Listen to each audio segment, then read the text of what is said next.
Hey, welcome back. I'm David with Hidden Acres Outdoors. Let's talk a little bit about this tractor.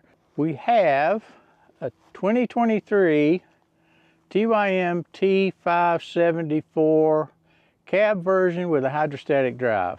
Now, we have put this thing through some of its paces, and this is a 100-hour review. We've actually got a little over 120 hours on it. So I wanted to give you this opportunity. We've used it hard.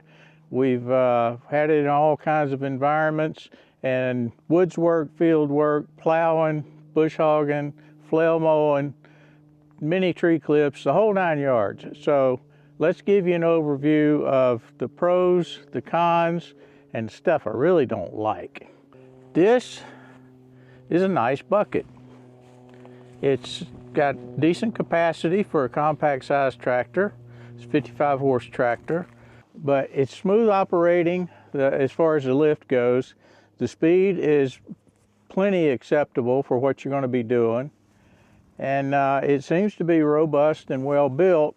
Other than I don't like the fact that the bucket is so thin. I think they could have beefed that up a little bit. And that's one of the things I don't like about it. Now let's talk about something I absolutely love on this tractor, and is actually the main reason I bought this tractor. That is this Coupe J engine. This Coupe J, turbocharged, right at 55 horsepower, so it keeps you underneath the requirements for DEF, and it's as mechanical a Tier 4 engine as you're going to get. It does not have an ECU. It doesn't have a wiring harness that's about 6 miles long that the mice just love to chew on. So it doesn't throw all kinds of weird codes all the time. This DPF, by the way, is a bolt-on DPF. I've heard it said that you can remove the DPF, put a straight pipe in there, and this sucker just keeps on ticking like it hadn't missed a lick. So I'll leave that up to you and the good Lord above. It's easy to get to and work on. You've got your oil water separator back here, oil filler ports right here. You know, your fuel filter is right here. All that stuff's easy to see, easy to check on a walk around. Absolutely love the simplicity of this engine. Matter of fact, when the DPF wants to kick in, and I've got 120 hours on this plus, and it hasn't kicked in yet, and the only thing that happens, I'll take you around here to the other side. The only thing that happens when it does kick in is it closes off to some extent an exhaust valve in, I'm not even sure where it's located, but it closes a valve down in here and it lets the exhaust system get a little bit hotter to burn that stuff off that's in the DPF filter. But enough said about that. One other thing I like is the beefiness and the weight of this tractor. Now, I've got a 45 horsepower LS tractor also that clocks in right about 3,500 pounds. I will get the specs, but I think this, with the front end loader and the loaded rear tires, is just about 6,500 pounds. You can push a lot bigger loads with this than you can a 3,500 pound tractor. This is a hydrostatic, so we do have dual hydraulic filters. I thought this was going to be an issue up here, but like I said, we do woods work with this tractor, all other kinds of things with this tractor, and I haven't busted out any glass yet, knock on wood, and I haven't had any snags or anything else around these hydraulics. Now, if you'll notice, I did add a factory option for the remotes up here in the front. So I've got third function up there from the factory. All right, here's the back side. Again, I'll list all the specs, but the lift arms, I think, are somewhere around 3,250 pounds. I will double check that. At any rate, I haven't had any trouble picking up or maneuvering any implements that I have for the rear of this thing. You got great visibility out of here. Windshield washer fluid holder. One thing I forgot to mention, this is for lowering or raising, if you got the hydraulic power applied, your 3-point hitch. So you don't have, especially with a cab model, you don't have to hold your mouth just right and keep running back and forth inside the cab and jockeying around with the lift controls. You can do it all from right back here while you're hooking up. Excellent, excellent addition. 17-gallon fuel tank. And let's talk about the cab real quick.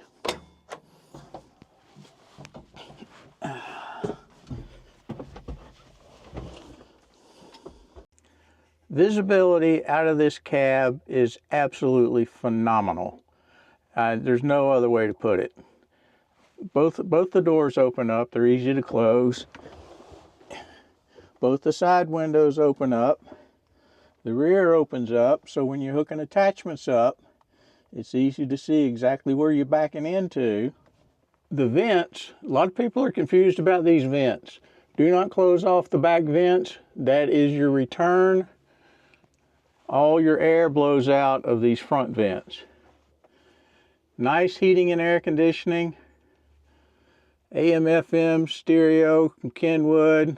Light, don't make the mistake of leaving this on because it will drain down your battery. Just leave it in the middle position and you'll be good to go. Windshield wipers front and rear. You could possibly have a little more storage, but I don't know where you would get it from to keep the tractor footprint as small that you can actually get down in the woods.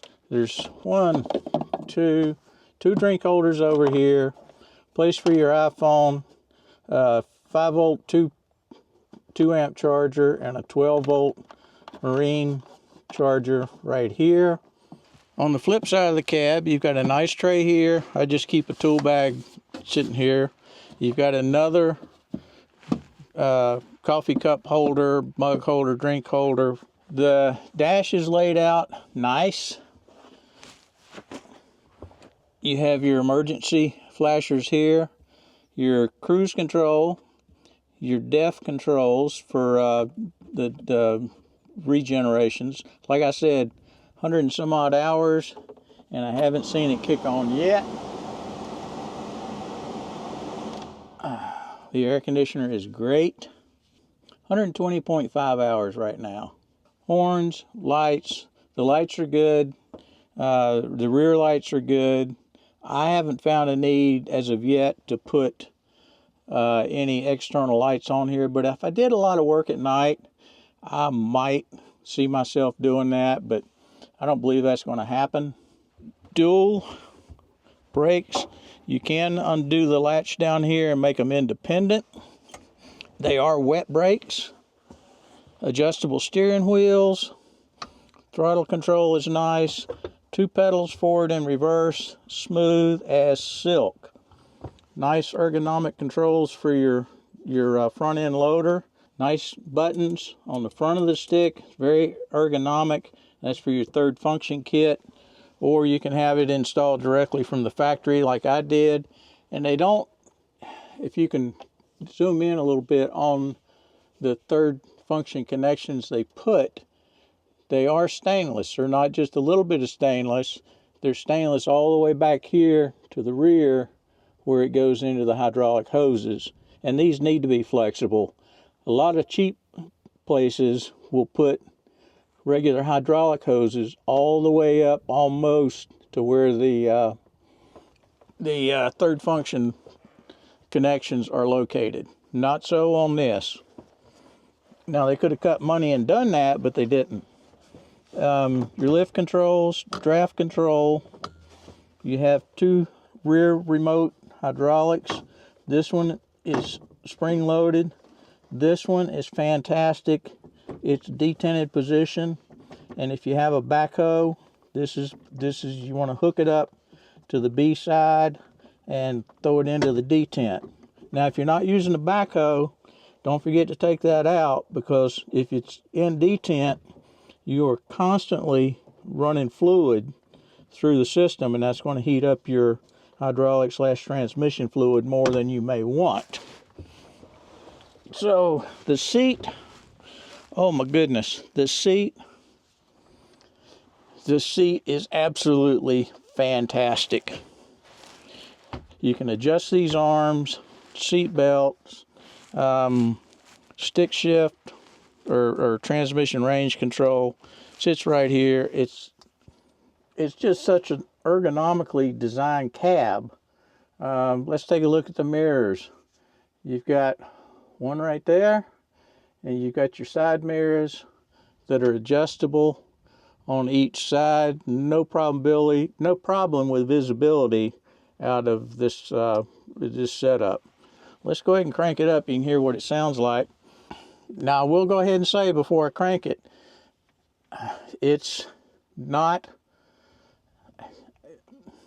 I guess it's like every other cab tractor. Now, I haven't been in many cabs. Matter of fact, this is the only one I've really run for any length of time.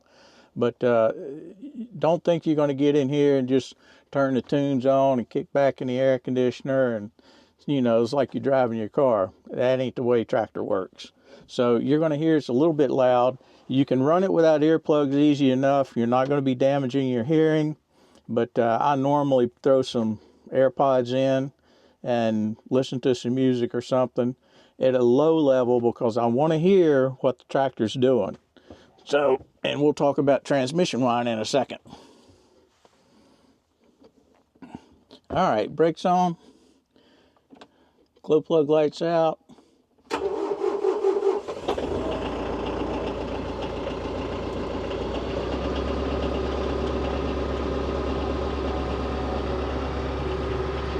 I like to run it for just a minute or so at a low RPM, and what that does is it gets lubricating oil and it makes sure that your turbocharger is actually lubricated. That's a big point in a turbocharged tractor. So it's not warmed up yet, but we'll run it up to about 2,000 anyway, just so you can hear the noise level.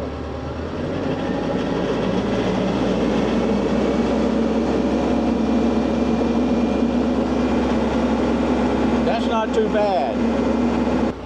The controls, you got an information button right here that cycles through your temperatures, your voltage, and it will also give you your speed once we start moving.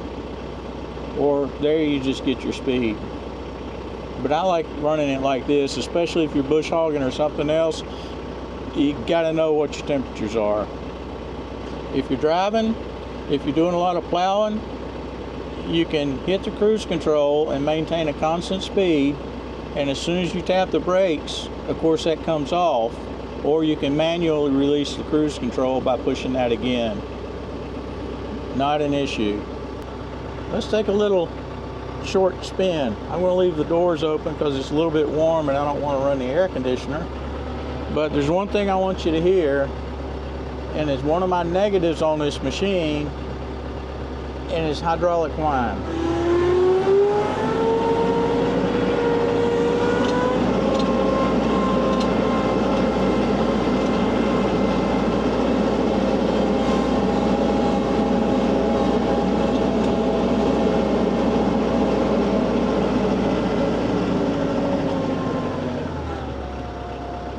Now, I should have mentioned before I started that, it's got an auto throttle control. The faster you push your pedal down, it keeps adjusting your RPMs over here. It throws more diesel to it, so you can maintain your speed without necessarily going up here. So what I like to do is just set an idle speed, and then when I'm driving, it automatically adjusts your RPM.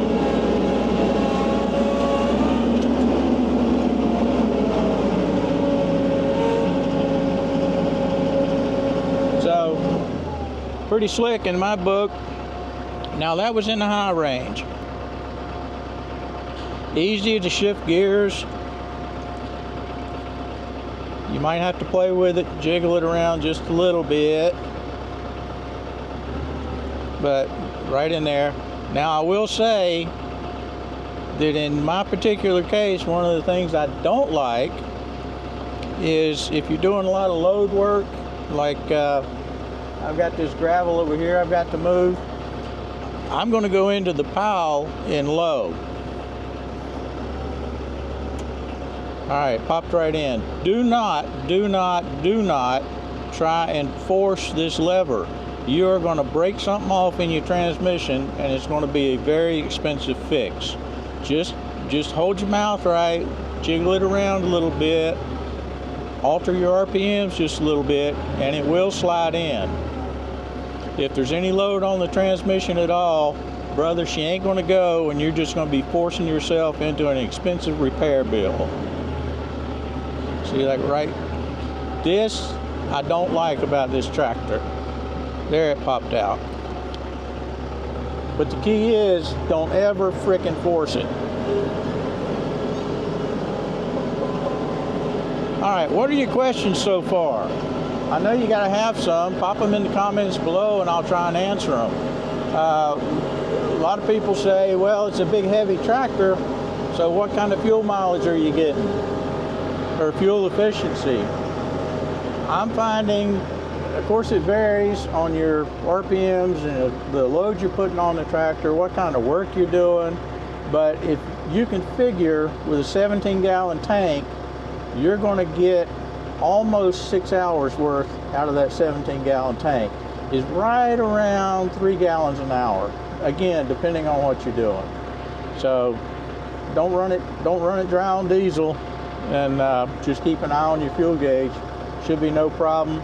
It is comparable to all the other tractors in its class and horsepower, so that's not a concern. That Coupe J engine is very fuel efficient. All right, let's talk a little bit about maneuverability. It's for a heavy tractor, it's very stable for something with this short a wheelbase. I was impressed by the stability. I'm also impressed with the maneuverability. Now granted, I don't have an attachment on the back at the moment. I just took the backhoe off the other day. If you want to see a video on that, let me know and I can do it.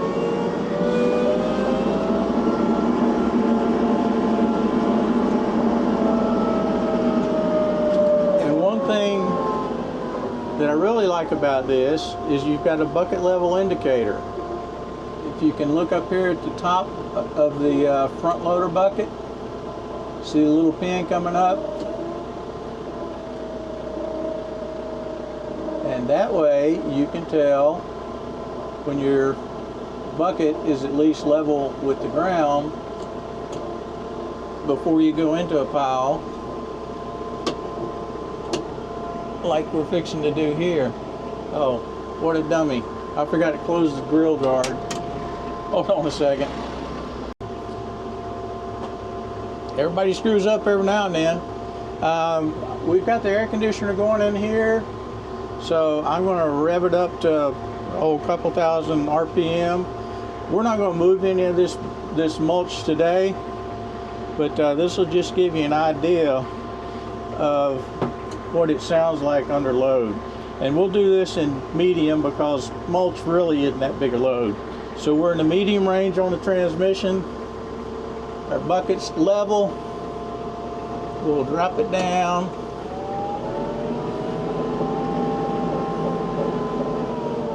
Get our RPMs beeped up.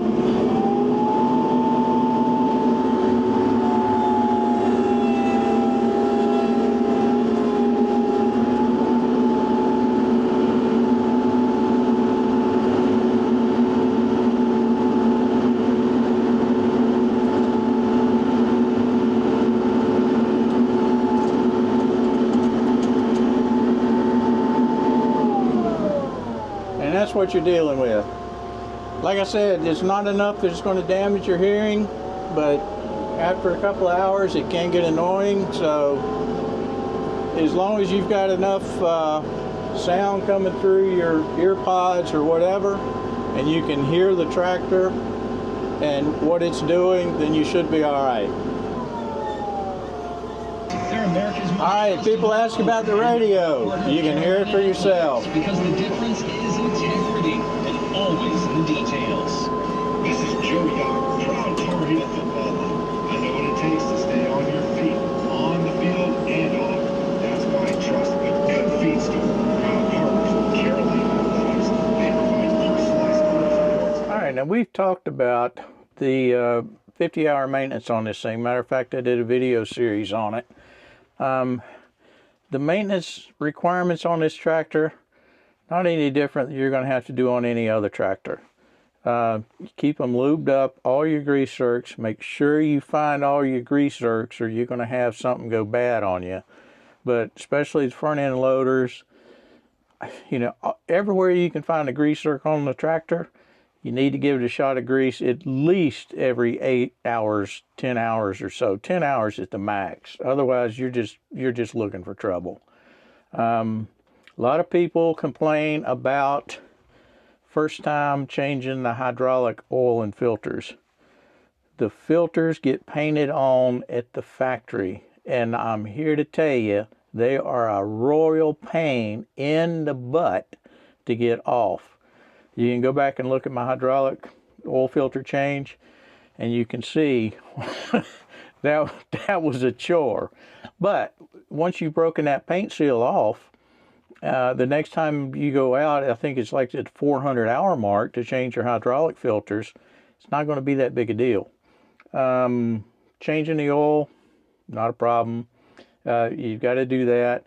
I also drained and flushed the radiator because I've got a friend that's a TYM regional maintenance rep.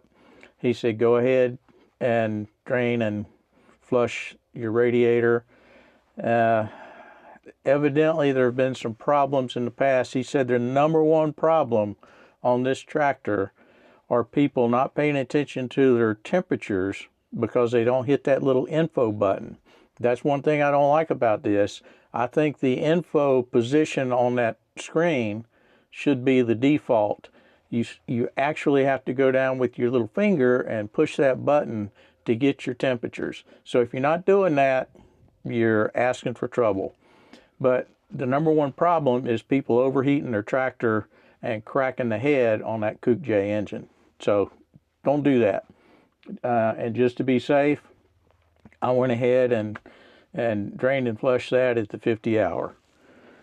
Anything else specific on this tractor? No, not a thing. It just keeps on going. Like I said, we've got 120 hours on this. To recap the things I don't like, especially the first 50 hours, that transmission whine is pretty bad, but after you change out the hydraulic fluid, that quietens down significantly. I'm not used to a hydrostatic drive. This is my first hydrostatic drive tractor, so I guess that's normal on all hydrostatics. So if you got any input on that, drop them in the comments below and let me know. The other thing we've already covered is I talked about the metal on the bucket. I think the metal is too thin. The bucket on my LS tractor is actually more sturdy, and it's a 45 horse, same width bucket and all that. But I did put some a tooth bar from Everything Attachments on that LS tractor, and I'm sure that helps with the stability of the front of your bucket, so you don't pick up a heavy load and end up with a U-shaped bucket. I probably ought to do that to this, but I can always throw the other bucket on. If I'm doing some heavy duty work, yeah, I might do that. If I'm just picking up a bucket load of, I mean, even a full bucket load of like number 5 gravel or something, nah, it just does it no problem. Doesn't damage the bucket any. Maybe I'm just being too picky. I think the best features of this tractor, number one, is the comfort of this cab. I mean, this is phenomenal.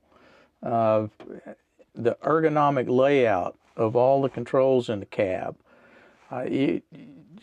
it just makes this thing, and I've run it for 8 or 9 hours at a time, and it just makes it an enjoyable experience. You're out having fun on your tractor. So it is a very ergonomic, very comfortable cab. It's got a great turning radius, so the maneuverability is fantastic. Go ahead and load the back tires, and you're looking at, like I said, I'll put the specs down below, but you're looking at roughly 6,500 pounds just sitting here, and that's without the backhoe on it. So this is what that 6,500 pounds, roughly speaking, does is it allows you to get more of the horsepower from the engine applied through the drivetrain into the ground to where you've actually got some traction, because the tires on this thing are great. So you've actually got traction that you can put that horsepower to use, and your tractor's not so light that you're just spinning your rear wheels, because that doesn't do you a dang bit of good anyway. You might as well go, get rid of your 45 horsepower tractor and get you a 25 horsepower tractor. So I made that mistake when I bought my LS, and I'm not knocking LS. If you guys want to see a review on that, I've got 500 or 600 hours on it, and it won't be as glowing as the one on this tractor. Okay, so what's the bottom line? The pros. We talked about the cab. The cab is fantastic. It's just phenomenal. The comfort, the ergonomics, the layout, it's just all great. The average stuff. Oh, let's get back to another big thing.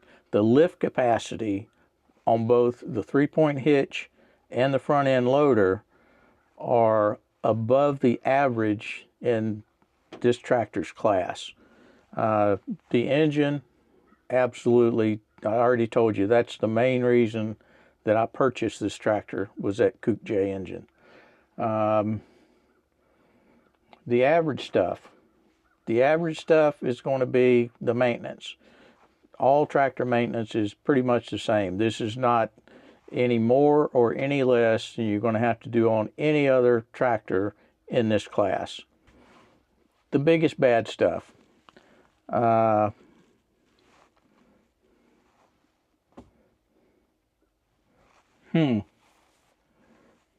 bucket metal's a little bit thin. The dealership network is not as robust as somebody like John Deere or Kubota. So if something were to break on this tractor, it might take you a little bit of time to get the parts. That's why you have two tractors. I don't like the transmission whine, but that's getting better with the more hours I put on it. The range shifter going into and out of low, you got to hold your mouth just right. You can't have any load on the transmission at all when you're doing that. The hydrostatic drive is just smooth as silk. It's great. And that's really all I've got negative to say about this tractor. It's well built. Fit and finish is on par or better with anything else in its class. You got Bluetooth speakers in here. You can throttle this thing down to idle and make a phone call. Not a problem. Off of your cell phone or whatever. It's just flawless in that regard.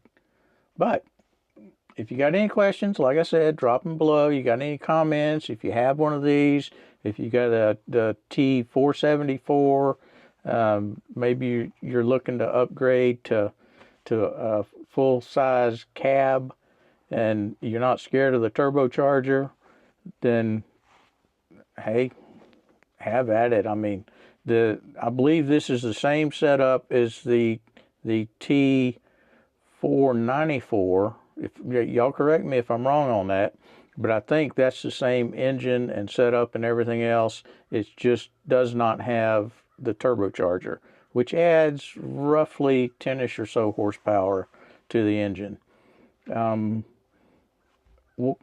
I'll post down below all the specs, and we'll see you next time, Midniggers Outdoors. Bye.